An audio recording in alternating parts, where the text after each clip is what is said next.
একদিন আব্বা আমারে প্রায় ৩ বছর পরের কথা, আব্বা আমারে ডাক দিছে এশার নামাজের পর, ডাক দিয়ে বলতেছে, শোনো, তুমি যখন বলো মনে হয় তোমারটাই ঠিক, আবার তুমি যখন মাদ্রাসায় যাও, যখন মিয়েজি আসে, মিয়েজি যখন বলে মনে হয় একটাই ঠিক। এবার আমি কোন দিকে যাই? আমি বললাম, আব্বা আপনি ওই দিকে যাবেন যেই দিকে দলিল আছে।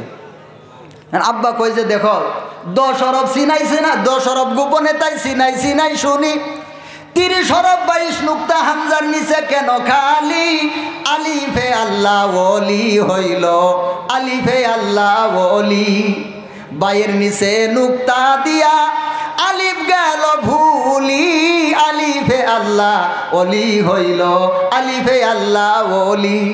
গাউসুল আজম খাজা বাবা স্কুল খুইলাছে, ওরে সিনাই লেখা পড়া শিক্ষা দিতাছে, গাউসুল আজম খাজা বাবা স্কুল খুইলাছে।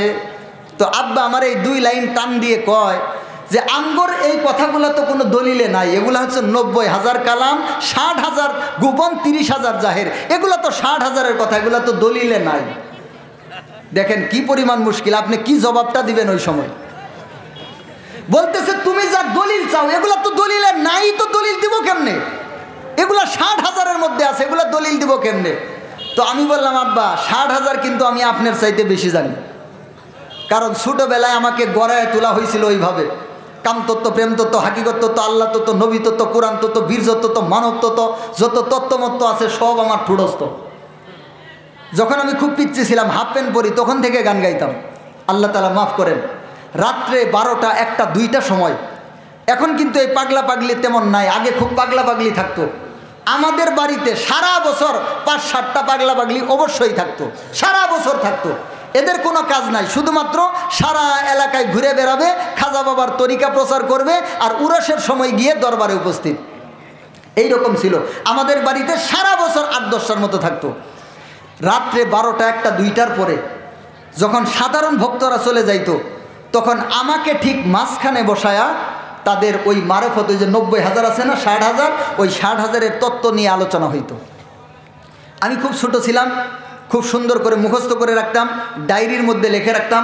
এখনও আমার লেখা 3টা ডায়েরি আছে, এগুলা লেখা আমি নিজে লিখে রাখছি ওই সময়ে, এখনও ডায়েরিগুলো আছে। এখন এগুলা মাঝে মাঝে বের করি আর শুধু হাসি মনে মনে।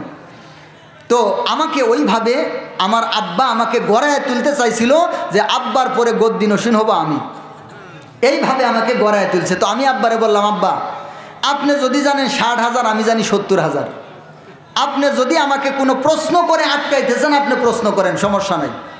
তো এবার আব্বা আমার একটা প্রশ্ন করতেছে, বলতেছে, শোনো, এই পৃথিবী সৃষ্টির আগে সব পানি ছিল, পানির উপর একটা গাছ ছিল, গাছের নাম ছিল একিন গাছ।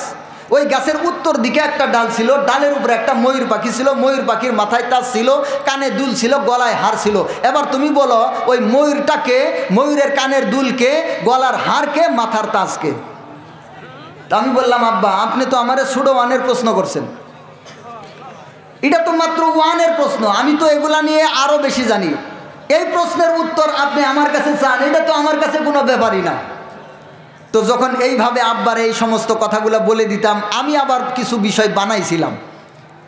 এদেরকে যদি আপনি জিজ্ঞাসা করেন তাহলে বলবে, দেহের ভিতরে 3টা নদী আছে, 4টা মুলুক আছে, 7টা মহল আছে। ওরা জানে 3 মহল, আমি আরও 4টা বের করছি। এখন আমার সাথে যখন কথা হবে, আমি আব্বাকে জিজ্ঞাসা করলাম, আব্বা বলেন দেহের ভিতরে কয়টা মহল আছে? আব্বা তো জানে 3টা। তো আমি বলি, না হয় নাই, আমি আরও 7টা বের করে দিছি, রং মহল, আয়না মহল, হাওয়া মহল, অন্দর মহল। যখন এই 4 মহল বের করে দিছে, আব্বা বলতেছে, তুমি বলো এগুলা কি কি? যখন আমি দেখাই দিছি, এখন আব্বা অস্বীকার করতে পারে না, কারণ ওদেরটাও যে যুক্তিতে, আমারটাও সেই যুক্তিতে, এবার অস্বীকার করতে পারে না। তো আরেকটা মজার কথা কই, একটু বুঝেন কেন মানুষ এরকম হয়, একটু বুঝেন এই কথাটা। সবাই আগে একটু নাউজুবিল্লাহ বলে নেন। এই কথাগুলা, এদের ভিতরে এমন কিছু কথা আছে, এমন কিছু বিষয় আছে, যে বিষয়গুলা জনসম্মুখে সবগুলা কথা বলা মুশকিল। আরেকটা কথা বলি, আল্লাহর নবী সাল্লাল্লাহু আলাইহি ওয়াসাল্লাম পুরুষ না মহিলা? কোনো সন্দেহ আছে? কেউ যদি সন্দেহ করে ওর ঈমান থাকবো? এই ভণ্ডদের ভিতরে এখন পর্যন্ত এইটা নিয়ে ইখতিলাফ আছে। আল্লাহ রসুল 2 জনে প্রেম কইরাছে গোপনে, পীরিতের ঘর বানায়া রে।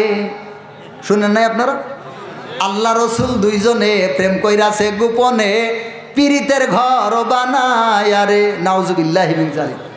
এমন কিছু বিষয়ের মধ্যে আছে যেগুলা ওর ভিতরে যারা ছিল না এরা কোনোভাবে জানার সুযোগ নাই।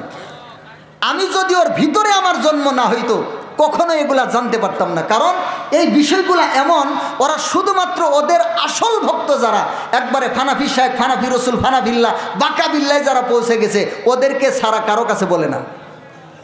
এগুলা কঠোরভাবে নিষেধ করা হয় দরবার থেকে, মেয়েজিদের মাধ্যমে খুব শক্তভাবে নিষেধ করা হয় যে কোনো একটা কথা যেন এই মৌলবীদের কাছে না যায়, কারণ মৌলবীদের কাছে গেলে গুমর ফাঁস হয়ে যাবে। এই জন্য এগুলা কোনোভাবে ওরা প্রকাশ করে না।